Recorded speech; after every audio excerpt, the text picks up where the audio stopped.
Silakan. Hayakallah baik. Ustaz, istri ana berjualan produk suatu produk dari perusahaan, tetapi memakai jaringan network marketing.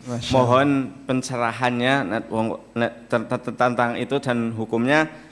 Adapun perusahaannya, ana bawa bukunya, mohon kalau ana nggak nyebutin, ya. Tapi mohon nanti di beri pencerahannya, Ustaz. Jazakumullah khairan. Ikut terlibat dalam MLM itu atau tidak? Sebagai member atau tidak? Ya, sebagai agen. Sebagai agen, berarti member ya? Iya. Member, agen. Bukan cuman menjual produk, tapi juga sekaligus member. Iya. Baik. Jadi tentang masalah MLM, Anda bedakan antara produk dengan sistem. Ada produk, ada sistem. Afwan Ustaz, Ustaz. Ini MLM atau kalau di sini network marketing, tapi nggak tahu ulun kalau beda apa enggak kalau dengan MLM itu. Al-asma la tughayyirul haqiqah. Nama tidak mengubah hakikat. Mau Anda namai network marketing atau ta'awun alal ismi wal udwan atau dengan nama yang lain ya. Itu hanya sebatas nama, tapi kita melihat hakikatnya. Baik, kita kasih nama saja secara umum MLM gitu ya, multi level marketing, yang mereka menggunakan sistem Ponzi,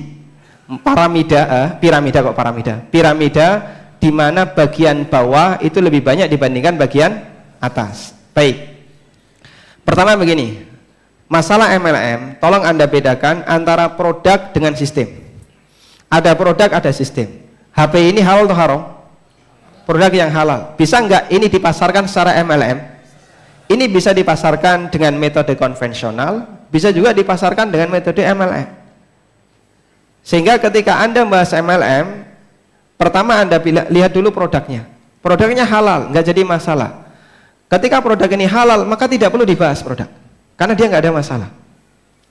Karena itu kalau ada produk MLM kok berlabel halal dari MUI, ini bukan alasan kalau MLM itu halal. Yang punya label halal itu kan produknya, bukan sistemnya. Ada produk, ada sistem. Sehingga Anda jangan terkecoh. Pak, saya ikut MLM ini, semua produknya ada logo halal dalam MUI. Itu kan produknya. Selama dia tidak mengandung unsur yang haram, MUI akan bisa memberikan label halal. Tapi MUI tidak melihat sistem, karena sistem di luar dari produk. Kemudian tentang sistemnya. Jadi MLM, multi level marketing, pasti menggunakan skema Ponzi, dan piramida itu bawah lebih banyak dibandingkan atas. Ada sebagian yang sudah melakukan penelitian bahwa dalam skema MLM yang dapat untung itu tidak lebih dari 10% anggota membernya, atau tidak lebih nih, bahkan tidak lebih dari 4% dari membernya. Sehingga sebagian besar keuntungannya itu hanya dikuasai oleh mereka yang berada di atas. Sementara bawahnya, para cecunguk-cecunguknya ini,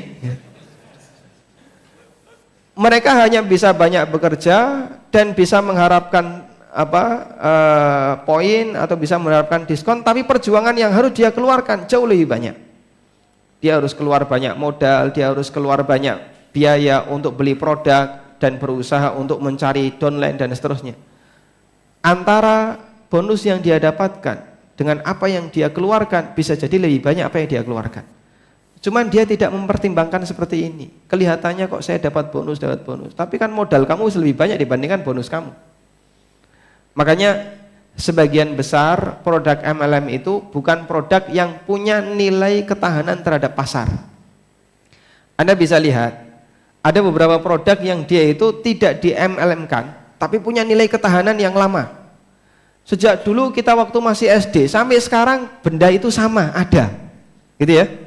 Seperti misalnya produk isinya kamar mandi. Merek-merek sabun, kemudian sampo, odol, dari dulu waktu kita TK sampai sekarang kan masih ada, Pak ya. Pernah diserang MLM sekitar tahun 90-an. Mungkin tahun 98 ya. Setelah reformasi itu MLM mulai masuk. Ada sabun MLM, ada odol MLM. Tapi berapa lama dia bisa bertahan? 3 tahun, 4 tahun hilang. Sudah. Siapa yang kasihan? Downline. Karena dia kehilangan peluang pasar. benda ini sudah tidak bisa lagi saya pasarkan karena orang sudah tidak membutuhkannya, dan bisa jadi produsennya sudah tidak lagi memproduksi. Dan itu rata-rata karakter MLM seperti itu. Makanya MLM itu rata-rata cuma timbul tenggelam saja.